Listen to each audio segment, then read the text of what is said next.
নমস্কার, আমি জ্যোতিষগুরু শ্রী অপূর্ব সমাদ্দার। আজকে বলবো রুদ্রাক্ষ ধারণ করলে কি ফল লাভ হয়। আমরা যে কোনো জিনিস ধারণ করি বা ব্যবহার করি, সেটা থেকে আমরা কি লাভ পাই, কি বেনিফিট পাই, সেই সম্বন্ধে আমি আজকে বলবো। সারা বিশ্বে রুদ্রাক্ষের ব্যবহার রয়েছে।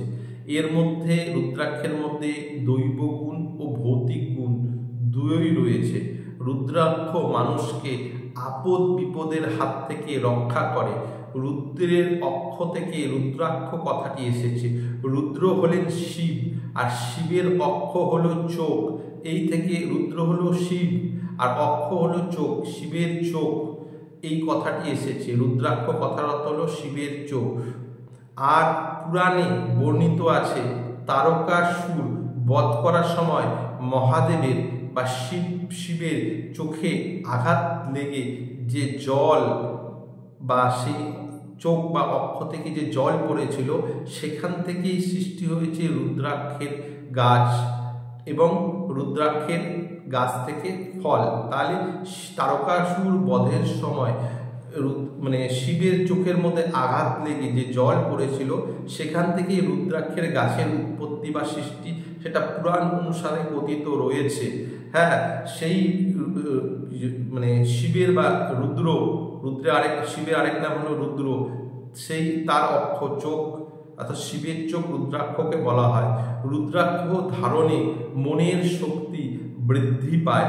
আয়ুর্বেদ শাস্ত্রে বা চিকিৎসা বিজ্ঞানে এর ব্যবহার আছে এবং এর প্রয়োগে রোগ ব্যাধি নিরাময় হয়েছে বা হওয়ার বর্ণনা করা হয়েছে।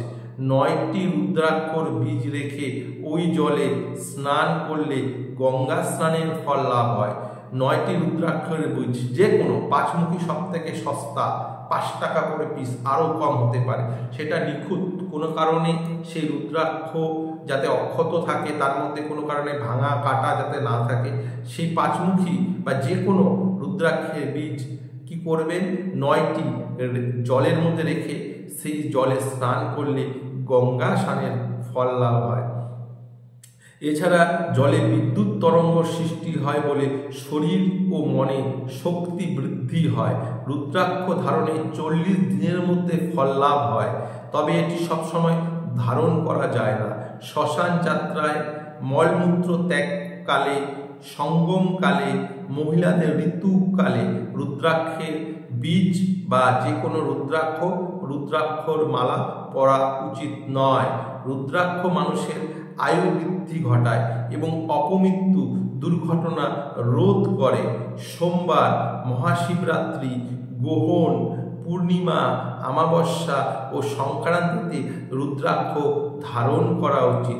108টি বীজের মালাকে পূর্ণমালা বলে। 27টি বীজের রুদ্রাক্ষের 27টি বীজের মালাকে নক্ষত্রমালা বলে। নেপালে রুদ্রাক্ষ সর্বশ্রেষ্ঠ বলে গণ্য করা হয়।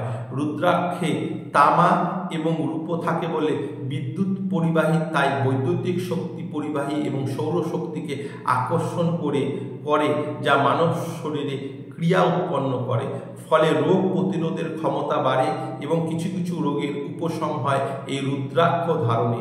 রুদ্রাক্ষকে অখণ্ড রাখতে হলে খাঁটি গাব্যঘৃত, জলপাই তেল এবং সরিষার তেলে 1 রাত, ধারণের আগে 1 রাত ডুবিয়ে রাখতে লাগে। গবেষণা করে জানা গেছে, ছোট দানা থেকে বড় দানা রুদ্রাক্ষ উত্তম ফল দান করে। তন্ত্রমতে রুদ্রাক্ষ সর্বদা ভালো ফল দান করে। যে রুদ্রাক্ষ মোটেই ধারণ করা হয়নি বা 3 বছর কাল ব্যবহার না করেই পড়ে আছে, তার প্রয়োগ শক্তি ও আয়ুর্বেদিক শক্তি নষ্ট হয়ে গেছে। কোনো পুরনো জটিল রোগের জন্য একটি রুদ্রাক্ষকে 1 কাপ জলে রাত্রে 6 ঘন্টা ভিজিয়ে রাখার পরে সেই রুদ্রাক্ষটিকে তুলে নিয়ে জলটিকে সাথে সাথে খেয়ে নিতে হবে। এইভাবে 40 দিন করলে সেই রোগের হাত থেকে উপশম হয়। কি করবেন, 6 ঘন্টা একটি রুদ্রাক্ষকে সেই জলের মধ্যে শুদ্ধ পাত্রে রেখে দিবেন এবং সেই রুদ্রাক্ষকে তুলে রেখে সেই জল 40 দিন লাগাতার আপনারা পান করবেন।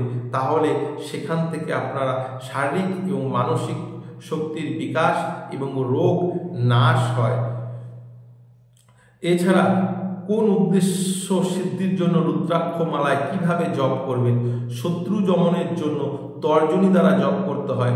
ধন লাভের জন্য মধ্যমা আঙ্গুলি দিয়ে, শান্তি লাভের কামনায় অনামিকা আঙ্গুল দিয়ে রুদ্রাক্ষের জপ করা হয় এবং সৌন্দর্য লাভের জন্য কনিষ্ঠা আঙ্গুলের দ্বারা জপ করলে সেই উদ্দেশ্য সাধন হয়। শত্রু দমনের জন্য রুদ্রাক্ষের মালা যে আপনারা পাঠ করবেন সেটা হলো তর্জনী দ্বারা, ধন লাভের জন্য মধ্যমা দ্বারা, শান্তি লাভের কামনায় অনামিকা দ্বারা এবং সৌন্দর্য লাভের জন্য কনিষ্ঠা দ্বারা জপ করতে হয়। যারা অকারণে ক্রোধ, বিরক্তি ও দুশ্চিন্তায় ভোগেন তারা পূর্ণিমা বা অমাবস্যার দুদিন আগে বিধিসম্মতভাবে রুদ্রাক্ষ ধারণ করলে শতকরা 90% সমস্যা থেকে, রোগ থেকে, দুশ্চিন্তা থেকে, ক্রোধ থেকে, বিরক্তি থেকে মুক্তি লাভ করবেন। কি করবেন? যারা অকারণে ক্রোধ, তাদের রাগ বেশি, কারণে অকারণে খুব ক্রোধী স্বভাবের, খুব বিরক্তি চলে আসছে, প্যাশন, ধৈর্য কমে গেছে, দুশ্চিন্তা, ডিপ্রেশন, ভয় কাজ করছে, তারা পূর্ণিমা অমাবস্যার দুদিন আগে বিধিসম্মতভাবে রুদ্রাক্ষ ধারণ করলে শতকরা সেই সমস্যা থেকে, রোগ, মানসিক শারীরিক সমস্যা থেকে 90% ফল লাভ হয় এবং এগুলো সমস্যা 90% 100 ভাগের মধ্যে কেটে যায়। নমস্কার, আমার ইউটিউব যে চ্যানেল রয়েছে সৌভাগ্য বার্তা, ভিডিওটি ভালো লাগলে লাইক, কমেন্টস ও শেয়ার করবেন।